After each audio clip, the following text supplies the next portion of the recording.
The big unit and J-Mac bring the field to the line in turn 4. Action underway at Knoxville Raceway. Austin McCarl gets out on the field as here comes Brian Brown out of the outside, side by side into turn number 2, racing for the lead down the back straightaway. Knoxville Raceway champions battle for the top spot into turns 3 and 4. McCarl on the bottom, Brian Brown on the top. Austin McCarl leads lap number 1, but Blackjack is right there with him. Brian Brown working the high side of the racetrack now with a big run on Austin in turn number 2. You've got a new leader down the back straightaway. Brian Brown takes the lead, but here comes Austin McCarl. Stays right with him as they go side by side into 4. Now Brown will show the way off the turn. Macedo challenging Gravel for the 6th position and a spot at the top of the point standings as well. Meanwhile, Abreu again all over McFadden, and the Big Cat trying to make it a 3-car race for 3rd. Abreu tries to drive around McFadden, but McFadden moves up the racetrack. A quick peek to the inside at the end of the back straightaway for the 24. McFadden holds him back now, slides up to the top of turn number 4. Rico turns the car through the middle. He'll duck to the inside. McFadden tries to shut the door on him, and he does in turn 1. He'll hold him back. Here comes Brad Sweet. Carson Macedo with a run to the top. Sweet off the bottom of turn number 2. McFadden holds the low line out of turn number 4. McFadden getting a little closer to the 2nd place car of Austin McCarl, and now the Big Cat to the bottom, looks to the inside of Rico Abreu. They'll go side by side. Rico able to drive by him now. The Big Cat gets a big run off the bottom of the racetrack, side by side entering 3. Slide job coming up, got it. Put Brad Sweet ahead of Abreu. Brad Sweet off the top of turn number 4 holds a spot away as Rico tries to reel him back in. Brad Sweet up into the 4th spot, back to the bottom of turn number 2.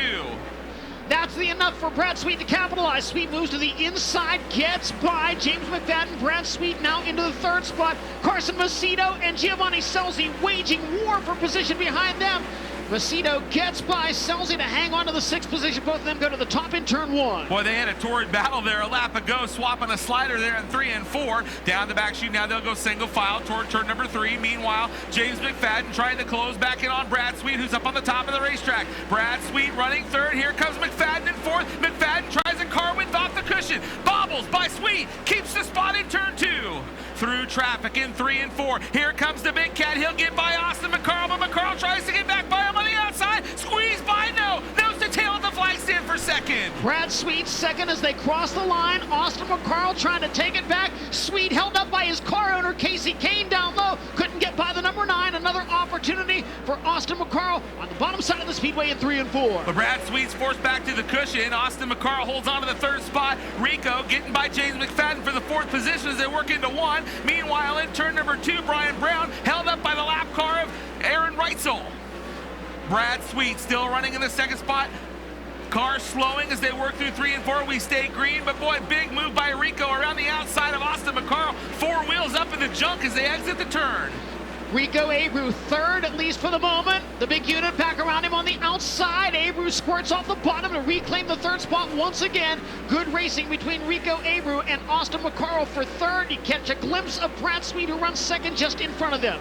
Racing for the 5th spot between Carson Macedo and James McFadden. Brian Brown 1 lap away from a victory on the opening night of the premier Chevy Dealers Clash for the World of Outlaws NOS Energy Drink Sprint Car Series. Blackjack into the final set of turns. Through 3 and 4 for the final time. Twin checkers will be in the air. The premier Chevy Dealers Clash goes to Brian Brown on night number 1.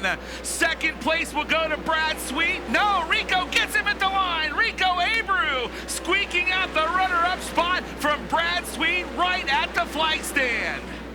And before he can even get the helmet off, he'll climb up top to celebrate a victory at Knoxville Raceway. Man, that's how I go to the gym 3 or 4 days a week, because I ran as hard the last lap as I did my first lap. Kept watching the board and seeing the 49 was in 2nd for a while, then Rico, and Chad made some good changes before the A main. He's really he came back this year, and we're really clicking on all cylinders. You know, it's everything we're doing it good. So Casey's FVP, Mountain Dew Overdrive, Champion Oil, Impact Signs, Awnings and Wraps, JD Welding, Maxim Chassis, Smiley's, Factory Motor Parts, all of our partners, Housby, Charlie Garrett Engines, Factory Cane Shocks, Weld Wheels. The list goes on, but it takes every single one of those. I own it and I drive it, so it takes all of us to be able to make that team We have people here tonight from Casey's, from Impact Signs, Awnings, and Wraps, and our new partner, Iowa Lottery. So when you get a new partner and get it in victory lane, that's always a good start to a partnership. So it's great that they came on board. Want to thank Chad Morgan, my dad Robert, Lath Hicks, and most importantly, my 17 or 18-year-old crew guy came to work for me last year. He was 17 years old. He wanted to come when he was 15. And I said, no, you can't come when you're 15. He came when he was 17 years old. Said, I'll do my homework online. I said, one thing you got to do, we got to get you graduated no matter what. The school work comes first. Today's is high school graduation. So Justin Lauer, that one's for you. Thanks for all you do for our team. And he was a man of his word. You know, he got that graduation done. Now we can really focus on the racing part of it. But overall, I come into this weekend, and I feel like I put a lot of pressure on myself a little bit sometimes to make you guys proud. I can come up here and win on the weekend sometimes, and then the Outlaws come, and sometimes I lay an egg.